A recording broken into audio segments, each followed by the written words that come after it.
Movie शुरू होती है एक बस स्टॉप से। बस स्टॉप पर एक आदमी खड़ा होता है। उस आदमी का नाम विजय सारगोड़कर होता है। विजय के हाथ में मूवी के पोस्टर्स और सीडीज होती हैं। वो किसी का इंतज़ार कर रहा होता है। विजय के चेहरे से लगता है कि वो बहुत सिंपल आदमी है, लेकिन उसकी आंखों में होशियारी साफ नज़र आती है। विजय मूवीज़ के बारे में बात करता है। वो बताता है कि उसे मूवीज़ देखना बहुत पसंद है। यहाँ से मूवी हमें पहला इशारा देती है कि विजय का दिमाग आम लोगों से बहुत तेज़ है। अब सीन गांव में शिफ्ट होता है। ये गोवा का एक छोटा सा गांव होता है। विजय गांव में केबल टीवी का काम करता है। गांव के लोग विजय को जानते हैं। लोग उसे सीधा साधा आदमी समझते हैं। कोई भी नहीं जानता कि विजय कितना तेज़ सोच सकता है। विजय अपने घर आता है। घर बहुत सिंपल होता है। विजय की बीवी नंदिनी घर संभाल रही होती है। नंदिनी सीधी सादी और मेहनती औरत होती है। विजय की 2 बेटियां होती हैं। बड़ी बेटी का नाम अंजू होता है और छोटी बेटी का नाम अनु होता है। ये फैमिली एक नॉर्मल और खुश ज़िंदगी गुजार रही होती है। अंजू स्कूल जाती है और पढ़ाई में ठीक होती है। स्कूल में टीचर्स एग्ज़ाम के बारे में बात करते हैं और अंजू पर पढ़ाई का प्रेशर होता है। विजय अपनी बेटी को समझाता है और कहता है कि सिर्फ नंबर ही सब कुछ नहीं होते। स्कूल का एक ट्रिप प्लान होता है। अंजू अपने दोस्तों के साथ ट्रिप पर जाती है। ट्रिप के दौरान एक लड़का अंजू के नहाते हुए की वीडियो बना लेता है। उस वक्त अंजू बच्चों वाली सोच रखती होती है। उसको नहीं पता होता कि उसकी वीडियो बन चुकी है। एक लड़का चोरी से वो वीडियो अपने मोबाइल में रख लेता है। उस लड़के का नाम सैम होता है। सैम एक बिगड़ा हुआ लड़का होता है। वो IG police officer Meera Deshmukh का बेटा होता है। सैम अपनी माँ की पावर का गलत फ़ायदा उठाता है। उसको लगता है कि वो कुछ भी कर सकता है। कुछ दिन बाद सैम अंजू को मिलता है और अंजू को उसकी वीडियो दिखा देता है। अंजू घबरा जाती है। उसको पहली बार समझ आता है कि ये कितनी बड़ी प्रॉब्लम है। सैम अंजू को धमकी देता है और कहता है कि अगर अंजू ने उसकी बात ना मानी तो वो वीडियो सबको दिखा देगा। सैम अंजू को एक मोबाइल फ़ोन देता है और कहता है कि ये मोबाइल अपने पास रखो।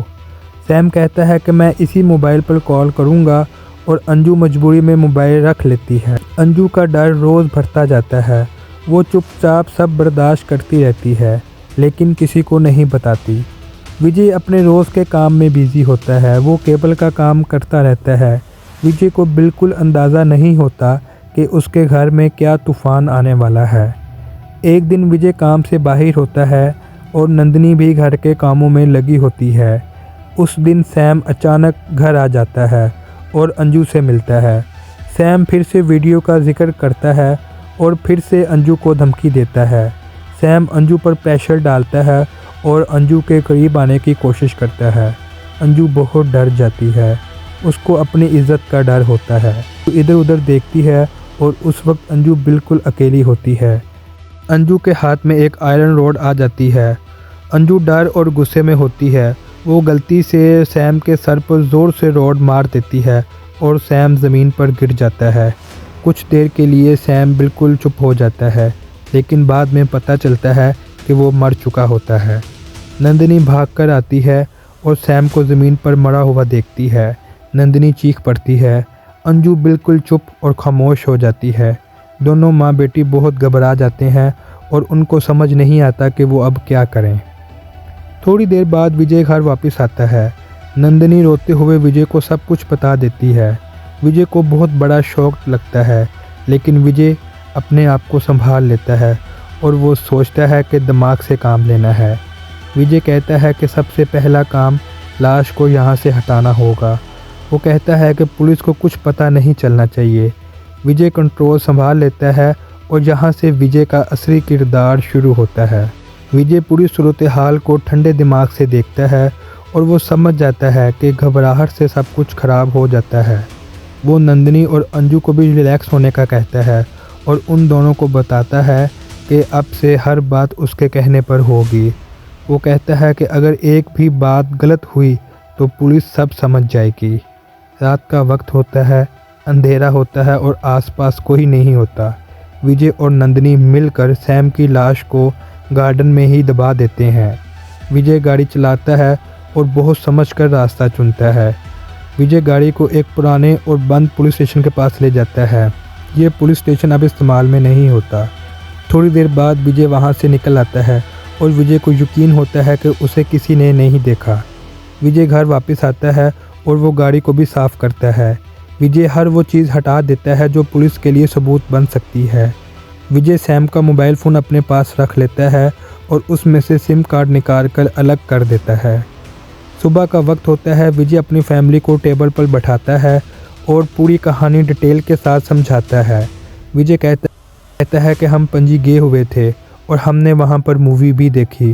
वो उनको मूवी का नाम भी बताता है और वहाँ मूवी के जो टिकट रेट हैं वो भी उनको याद करवाता है। विजय कहता है कि हम होटल में खाना खाकर वापस आए थे और हर छोटी बात याद करवाता है। विजय अपनी फैमिली से एक पुलिस वाला बनकर सवाल करता है और वो जैसे पुलिस वाले सवाल पूछते हैं वो उनसे वैसे ही पूछता है। अंजू जवाब देती है और नंदिनी भी जवाब देती है। अगर कोई गलती होती है तो विजय दोबारा उनको समझाता है। विजय कहता है कि सच सिर्फ वही होगा जो सब एक जैसा बोलेंगे। अब सीन सैम के घर शिफ्ट होता है। सैम रात को घर वापस नहीं आता। उसकी माँ मीरा उसका इंतज़ार करती रहती है। मीरा पहले नॉर्मल रहती है लेकिन फिर घबरा जाती है। मीरा पुलिस सिस्टम को एक्टिवेट कर देती है। पुलिस सैम की रिपोर्ट लिखती है और सैम के दोस्तों से सवाल करती है। पुलिस को पता चलता है कि सैम अंजू से मिलने गया था। पुलिस का शक अंजू पर चला जाता है। पुलिस विजय के घर आती है और घर की तलाशी लेती है। अंजू के कमरे को भी चेक करती है और नंदिनी से भी सवाल करती है। विजय बिल्कुल शांत रहता है। वो वही कहानी बताता है जो उसने पहले से सोची होती है। पुलिस सैम का मोबाइल फ़ोन ट्रेस करती है। मोबाइल फ़ोन का सिग्नल विजय के घर से दूर मिलता है लेकिन सिम कार्ड मोबाइल में नहीं होता। इस वजह से पुलिस को कोई रिकॉर्ड नहीं मिल सकता। मीरा को यकीन हो जाता है कि सच यहीं है लेकिन मीरा के पास कोई सबूत नहीं होता। मीरा विजय पर नज़र रखवाती है और वो हर छोटी बात नोटिस करती है। पुलिस नंदिनी को पुलिस स्टेशन ले जाती है और नंदिनी पर प्रेशर डालती है। पुलिस नंदिनी को मार कर सच बुलवाना चाहती है और नंदिनी भी टूटने के करीब होती है लेकिन विजय की सिखाई हुई कहानी नंदिनी के ज़ुबान में रहती है। अंजू पूरी तरह से टूट जाती है। अंजू बोलना बंद कर देती है। डॉक्टर बताते हैं कि अंजू शॉक में है। ये बात विजय के लिए भी बहुत मुश्किल होती है। विजय सब कुछ देखकर भी कंट्रोल रखता है और वो जानता है कि गलती का मतलब तबाही है। विजय हर रोज़ नॉर्मल ज़िंदगी जीने की एक्टिंग करता है। ये एक्टिंग विजय के लिए सबसे मुश्किल होती है। विजय एक लॉयर हायर करता है। लॉयर पुलिस के केस को चैलेंज करता है। कोर्ट में कहा जाता है कि बिना लाश के केस स्ट्रॉन्ग नहीं होता और जज पुलिस से सबूत मांगता है। मीरा एक लाश अटैम्प्ट करती है। मीरा को शक होता है कि लाश उनके घर के गार्डन में ही है। पुलिस वहां खुदाई शुरू करती है लेकिन उनको वहां से कुछ भी नहीं मिलता। पुलिस के पास कोई चॉइस अब नहीं बचती। पुलिस ऑफिशियली केस बंद कर देती है। विजय की फैमिली लीगली बच जाती है। मीरा अंदर से टूट जाती है। एक माँ अपना बेटा हार जाती है। विजय अकेला बैठकर सोचता है और विजय को समझ जाता है कि जीत की भी कीमत होती है। विजय के चेहरे पर कोई खुशी नहीं होती लेकिन सिर्फ सुकून होता है कि उसकी फैमिली ज़िंदा और सेफ़ है। विजय अपनी फैमिली के साथ खड़ा होता है। वो सब एक दूसरे के साथ रहते हैं। उनकी ज़िंदगी पहले जैसी नहीं रहती लेकिन वो साथ रहते हैं। दृश्यम हमें सिखाती है कि दिमाग बहुत बड़ी ताकत होती है। ये मूवी दिखाती है कि माँ बाप अपनी औलाद के लिए कुछ भी कर सकते हैं। इस कहानी में कोई पूरी तरह नहीं जीतता और ना ही कोई पूरी तरह हारता है। इस कहानी में सिर्फ ज़िंदा रहना होता है।